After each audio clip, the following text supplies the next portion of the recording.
These are my feet after UTS 100M, 165k, 9,500 meters of climbing, 2 days without sleep, knee-deep bogs.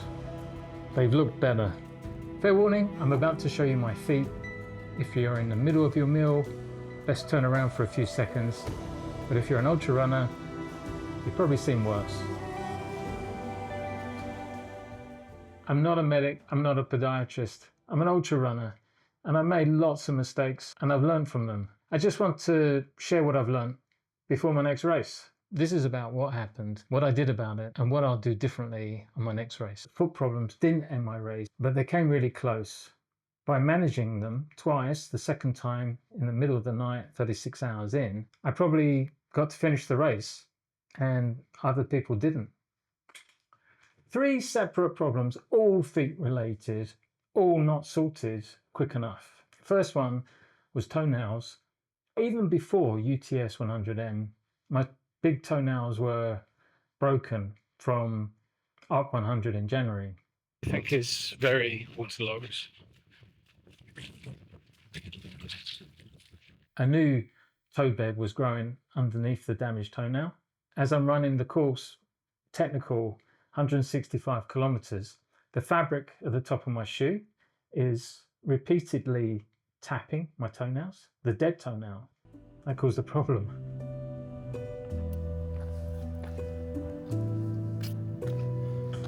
During training, I had problems on descents getting hot spots on my big toes, so I started UTS 100M with Compred blister plasters on both big toes. They worked fine, they gave me protection until we hit the first bogs about 3 or 4 hours in, and then they just started to move. When we got to 50k, I decided to change out my socks, and that's when I noticed the second problem. Second problem, my heel descending Moelle Chobod. I picked up some marble fragments in my shoe. I knew about it, there was something not right. I could feel grit on my heel, but I just carried on. It must have been at least 20 kilometers and 2 aid stations when I decided to do something about it. That was too late. We come down Chobod in the dark, picked up some sharp gravel, like marble fragments in my shoe, and they cut through my sock into my heel. At 70 kilometers, I reached Ffestiniog aid station. I asked for a medic.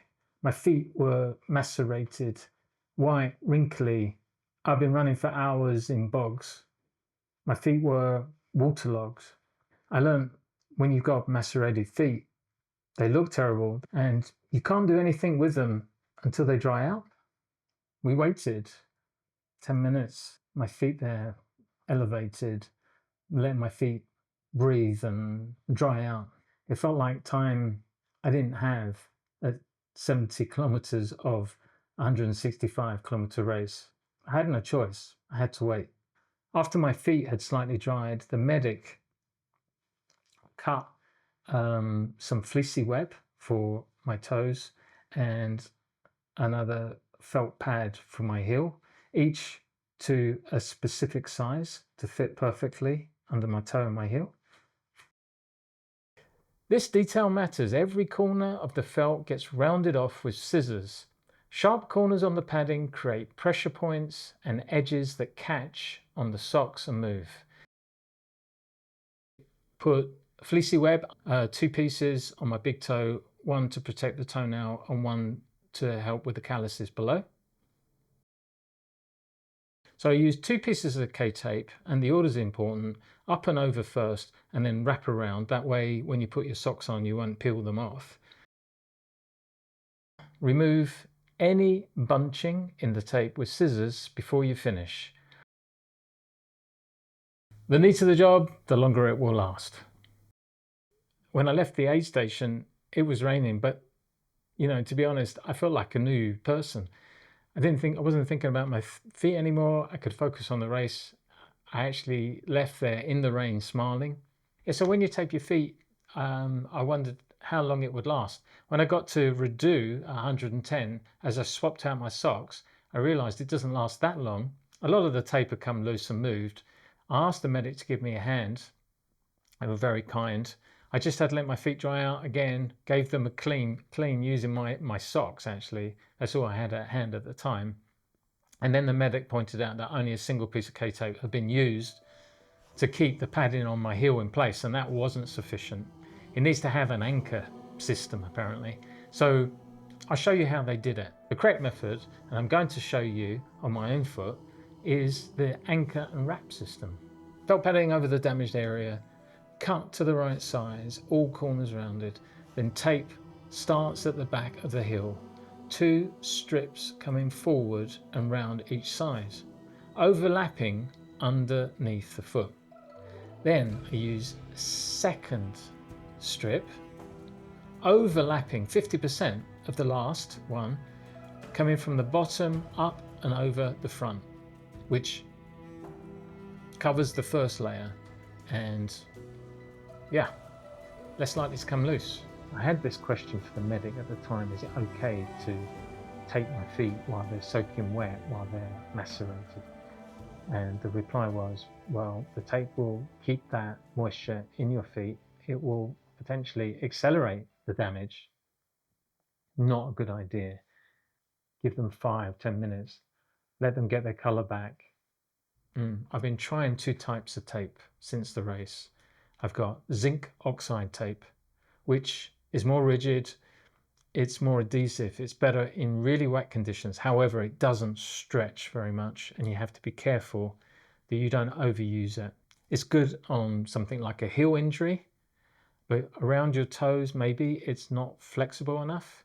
And then that's where the K-tape comes in. This one is made by Cure Tape. So the K-tape is a lot more flexible, it stretches really easy, feels more giving. You can use that around your toes. Shape's much easier than the zinc tape. I guess the downside is that it's not as durable in continuous wet conditions like running in box. Something I didn't have during UTS 100 is benzene tactile, which applied to clean skin, creates a barrier, tacky layer, improves adhesion, especially in wet conditions. It will help tapes and paddings to stay on. I think it's a little bit difficult to apply. You need gloves, otherwise it's going to stain your hand. To do that on yourself in the middle of a race without sleep for a day, I don't know if you'll have the patience. If you had a support team, give it a go.